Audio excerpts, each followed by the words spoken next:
In this video, I'm going to show you how to make jewelry in Tinkercad, even if you're just getting started with 3D design. Jewelry is one of the best ways to learn CAD because the shapes are small, the details matter, and you get to practice important skills like aligning, grouping, and working with clearances that actually matter for 3D printing. By the end of this tutorial, you'll know how to build a basic ring, how to add a gem setting, and how to create pendants and earrings that are clean, printable, and ready to refine. If this tutorial helps you out, make sure to hit like and subscribe for more beginner-friendly CAD and 3D printing videos. Alright, let's jump into Tinkercad and get started. First, let's make a basic ring. In Tinkercad, the tube shape is your best friend for this because it gives you a nice circular base without having to build everything from scratch. Open the Basic Shapes panel and drag a tube onto the workplane. Since ring sizes are measured in millimeters, you'll want to think carefully about diameter. For example, a US size 7 ring is about 17.3 millimeters in diameter, so use that as a starting reference if you're making a finger ring.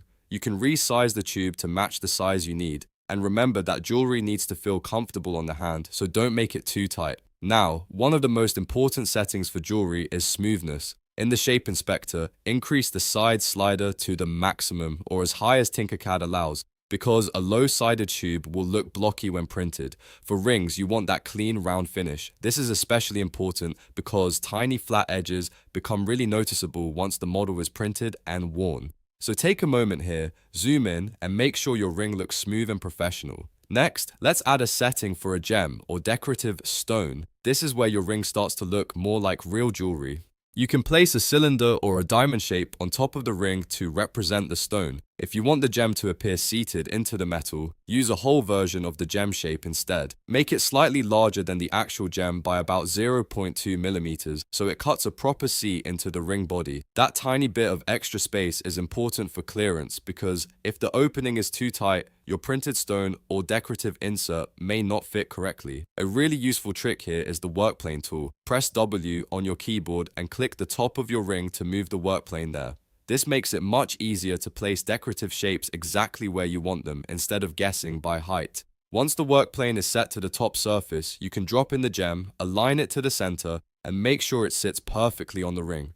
Then use the Align tool if needed, so everything lines up cleanly before grouping. When you're happy with the placement, select the ring and the gemstone element, then group them. Grouping combines the parts into one model, which is essential for keeping the geometry clean and making the design easier to export for 3D printing. At this stage, always inspect your model for overlaps, thin areas, or sharp edges that might cause printing problems. Jewelry is small, so even a tiny mistake can make a big difference in the final result. Now let's move on to pendants and earrings. These give you a lot more creative freedom because you're not limited to a ring shape. You can use the scribble tool to draw custom outlines or import an SVG if you already have a logo, symbol, or decorative shape in mind. This is great for personalized jewelry, initials, icons, or custom gift pieces. Because pendants are meant to hang, every pendant needs a bail, which is the loop at the top that lets a chain or wire pass through. To make the bail, use a small tube shape. A good starting point is about 5 mm outer diameter and 3 mm inner diameter. Attach it to the top of your pendant design and make sure it's centered and strong enough to hold up after printing. Thickness matters here, so aim for at least 1.2 mm of material around the bail so it doesn't snap off easily. That extra strength is especially important if the piece will be worn often or handled a lot. If you're designing earrings, the same ideas apply. Keep the form lightweight, make sure the top connection point is strong, and remember that symmetry matters. You can duplicate and mirror the design to create a matching pair quickly. That's another reason Tinkercad is so useful for jewelry design. Once you create one clean piece, it's easy to duplicate, adjust, and reuse the same structure. As you build more jewelry pieces, always think about printable tolerances. Clearances, alignment, and wall thickness are the key things that separate a nice-looking model from one that actually works when printed. If a part is supposed to fit into another part, leave a little extra room.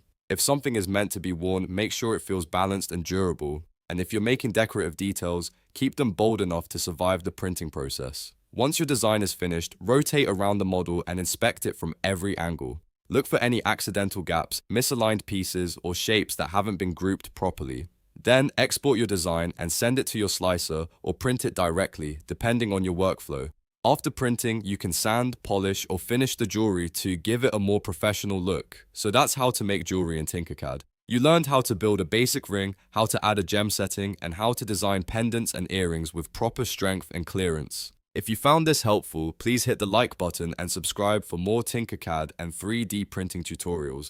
Thanks for watching, and I'll see you in the next one.